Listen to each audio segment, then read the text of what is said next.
The history of the Burleigh Village Uniting Church began 100 years ago. Early in 1923, the Methodist congregation met at the beachfront when the permanent population was just 300. Unfortunately, this location was abandoned after 2 services due to the noise of the surf. According to our records, these first services of the Methodist Church were led by the Reverend J. Bean of Southport. This was the residence of Mr. and Mrs. Francis on the highway and opposite Burleigh State School. Many of the early Methodist home church services were conducted here between 1924 and 1928. An important guest this morning is Gladys Rankin, née Francis, who was born in Southport Hospital. She does recount that she attended the Burleigh Heads School as a foundation student in 1936. Gladys is pictured here cutting her farewell cake in June 2019. By 1925, the Miami Hotel and F.J. Smith's new Burleigh Hotel had been opened. Originally, F.J. operated a guest house on this very site of our current church. On the 25th of April 1925, Reverend Dr. H. Youngman announced that 966 square metres of land had been purchased for $350 under the Methodist model deed to set up a church on the former site of the Burleigh Lodge. On the 30th of October 1925, it was agreed to proceed with plans to build a Methodist church on the current site at an eventual cost of $1,119. By February the 1st, 1927, the loan fund had a credit of £120, which is $240, for building purposes. The builders were Messrs Somerville and Burney of Northgate, Brisbane, with Mr Somerville, his wife and family camping on the site until the church was officially opened on the 23rd of December 1928. The Reverend Stanley Y. Potter led the Methodist Church at Southport from 1924 until 1928. My father, whose name was the Reverend S.Y. Potter, a Methodist probationer, was stationed at Southport. He was, I believe, responsible for encouraging this site to be bought for the Burleigh Church to be built. He used to ride his bicycle when the tide was out. Sometimes he rode his bike from Southport to Burleigh to visit people or to preach. And I'm sure if my dad was alive today, he would just be overjoyed to think that the work that he was instrumental in having a hand in is continuing and flourishing the way it is today. He was replaced by the Reverend C.A. Reid as the Superintendent Minister. At that time, the circuit extended from Southport to Coolangatta. In July 1929, the replacement minister was the Reverend P.J. Lamb. The Presbyterian Church was established at about the same time in West Street. The Presbyterian Outlook of January 1929 recorded, "Another link in the chain was added on Saturday, the 27th of October 1928, when a compact and commodious building to seat 100 was opened and dedicated at Burleigh Heads."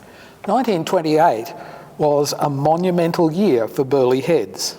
Anglican, Presbyterian, Methodist and Roman Catholic church services were being conducted in separate wooden buildings from Park Avenue to Burleigh Street.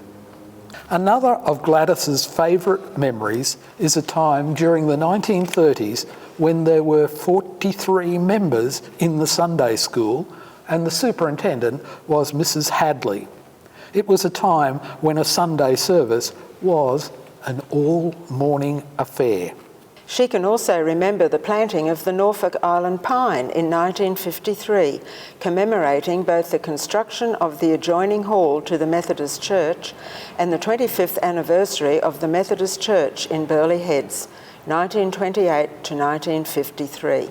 Shortly after World War II ended, Mrs. Lawtree presented a 1906 bell organ to the Methodist Church.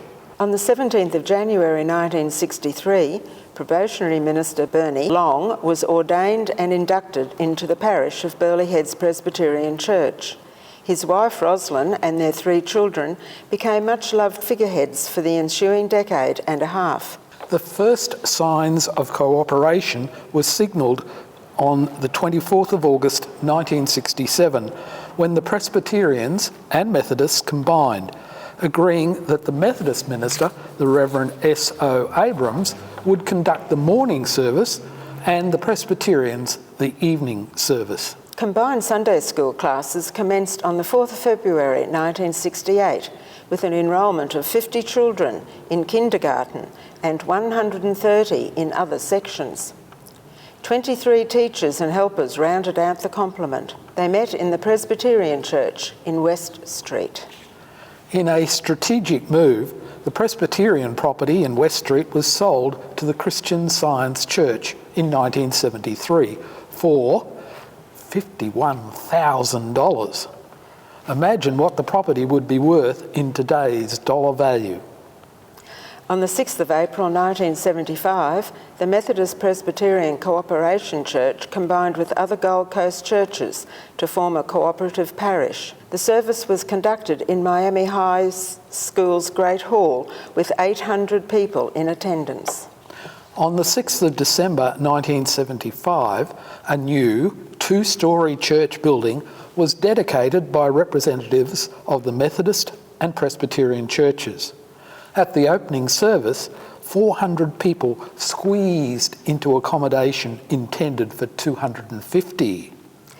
During the construction period, Mrs. Lloyd's house on West Burleigh Road, adjoining the church, was offered at market price. An amalgamation of the land with the existing parcel gave the church its present total of 1,804 square metres. Care was taken to preserve the various memorials to former faithfuls of the sister churches.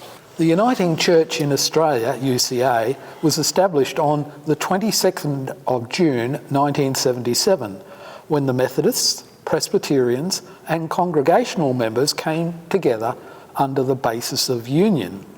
In the same month as the inauguration of the UCA, Reverend Long accepted a call to Victoria, and the Reverend Garth Filmer took his place in the cooperative parish, serving as a Presbyterian minister for just 15 days before union became a reality on the 22nd of June 1977. The Golden Jubilee of the erection of the Methodist and Presbyterian churches in Burleigh Heads was held on the 5th of November 1978. It did not take too many years for the Burleigh Heads congregation and the many regular winter visitors, dubbed Swallows, to outgrow the 1975 new church. On 16th of September 1990, the present Church on the Hill was officially opened. The moderator of Queensland Synod, Reverend Don Weeble, performed the dedication. The building fund totalled $278,000, with a debt of $55,000. Many fundraising events were held, including dinners, concerts, Lamington drives and garage sales. Through the enthusiasm and generosity of our people, the debt on the church was repaid in a relatively short time. Fundraising continued, enabling a downstairs kitchen and the second hall to be built, following which extensive renovations were made to the manse in Acanthus Avenue. Our 75th anniversary weekend in 1998 began with a formal sit-down dinner on the Saturday evening. You will recognise a number of smiling faces as guests checked in. During the Sunday service on the 1st of November, we placed memorabilia in a time capsule to celebrate the 75th anniversary and a continuous presence of the church on this site.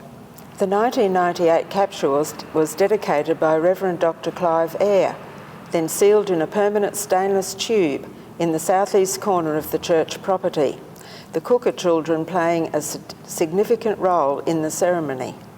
The opening of the pre-loved fashions shop in Miami Village Shopping Centre was managed by Iris Whiteside with sidekick Robyn Chapman, who faithfully served the Mountain View community.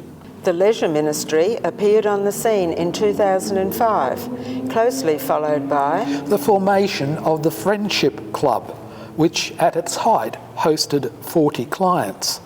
Both then and now, Art Attack, curated by Bruce Newbrook, has been meeting continuously for 22 years in the lower hall, not forgetting the biannual exhibitions of their artistic talents. In 2008, the effervescent Reverend Colin Batt attempted to reach out to young Burleigh families via his Family at 5 initiative. I understand that former Chair of Elders, Tom Snowden, learnt to flip hundreds of sausages for this special outreach project.